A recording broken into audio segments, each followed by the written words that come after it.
Why do people join spiritual organizations and what is the need for it? Let us break down this concept into a few steps. Step number one. Normally, people join these organizations by chance or when they are in some problem. Problem could be that they are having a fight in their family, they are distressed, they have financial problem, they have relationship problems, they have health issues, they have some sort of a case, maybe in the police station, in the court of justice, and many other things that one cannot even imagine. And they think that the last way to find some sort of a solution is the last resort is God. And that is why they turn to religion, they turn to God. Finally, अब कुछ नहीं होगा तो ऊपर वाले के हाथ में सब है, जो वो चाहेगा सो होगा. So they start talking in that manner. But we also see that sometimes when people stumble upon spirituality by chance, by luck, life takes a U turn and they start believing that this is the ultimate truth. And they continue it for the long time, not really realizing that what they really need. They needed immediate support, which they got from the spiritual organization. They got it through maybe the caretaker, the head person there. Somehow life and destiny brought them into that place and they did very well. But after a while, when they become self sufficient, they become empowered, and they realize that now innately they're made for other things. So, if that is so, then you can move on. Otherwise, when you are in your happy state, you know life is giving you everything full, and there is nothing really missing in your life. But still, if you feel that there is a trace of a missing dimension and you need to experiment with something more, then it will be nice to search the various organizations that are there. In India, you will have more than hundreds of spiritual organizations. For example, the Ramchandra Mission, the Ramakrishna Mutt, the Heartfulness Way of Meditating, the Brahma Kumaris, the Kabir Peace Mission, the Kabir Panth. Then you have Isha Foundation, you have the Sri Ravi Shankar Foundation. So there are so many different organizations in India offering it. Now, which one is good for me? Every organization has a different set of rules, practices.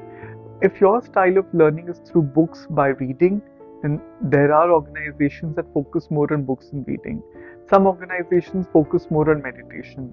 Some focus on being regular, coming every day in their classes becomes mandatory. For some, it could be a weekly thing, for some, it could be a monthly thing. For some, wearing a certain kind of a cloth, a uniform becomes mandatory. For some, eating a certain kind of a food becomes mandatory. So, if you want to get deeper into an organization, you'll have to follow their rules and their belief systems. Then you would be a part of that community, a part of that spiritual organization. But if you will not do it, then you will be at the surface level, as they say, that it will be more about imbibing values, learning basic things, but not going deep into it. And that is completely okay because we don't need to get uh, leveled down. We don't need to get heavy by all these words that come from outside forces. You need to listen to your own inner voice and you need to be very honest and truthful with your own self that what am I want? What do I want? Uh, do I need to move out now? Is my life telling me that there are new transcendental rules that I need to follow? So if that be, then so be it. Some people yearn for honesty, some people yearn for love, some people for clarity in life. So we need to understand the difference between spiritual organization and religious organizations. Religious organizations are more made up of rituals, certain kinds of practices. They have certain ways of doing rituals that allows them to practice their religion. It could be more about, like it's called karma kand in Hindi. And on the other way, spirituality is more about inculcating human values, uh, sort of emerging your submerged virtues that you have within yourself, realizing, your principles that you're made up of, and then living by it. So spirituality helps you more in form of embracing humanity and being more human in nature, and it embraces everyone as they are. So that is the difference. So you could be from any religion and yet you can embrace spirituality. Uh, However, if you want to give up your religion and embrace only one spiritual organization, so anything happen. But at the end of the day, being very honest with your own self and not being swayed by what people think, believe, or trying to fit in into a spiritual organization should not be a motto. Um, because when you will get associated with any one spiritual organization when you'll be on this journey, maybe your family members would not be. So that could be one challenge. Second, there could be a state wherein these spiritual organizations, because they have to run, they need infrastructure development, they need to increase the services, they could ask for money from you, whether directly or indirectly. So if you feel that you can contribute in that manner, that sum of money, X amount that you're asking, then it is a different thing. If you feel you cannot, then you can slowly, politely tell them that no, I'm not in a position to do so.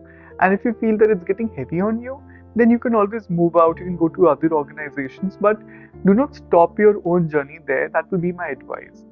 And do not feel let down. Do not, because life will give you many different kinds of experiences, even in the spiritual domain. Like you have your professional area, you have your family area, you have your social area, you have your health area, similarly, spiritual area. So, this aspect of life could also give you certain kind of sweet setbacks, and that could also you could also feel that I feel I feel vulnerable. I feel cheated. I feel uh, not not. I mean, I've not got justice. I was 100% truthful, but this is I didn't expect them to behave or talk to me like that. So you should be ready for all these things. Yet at the same time, we need to understand that all the spiritual representatives are not God. They are also on their own spiritual effort-making journey, and they have more knowledge or experience, and that is why they're in a position to guide us. But we should not consider them to be God, because if we do so, then you know what will be the answer. So, in a nutshell, this is what I wanted to share with you. That these are the certain reasons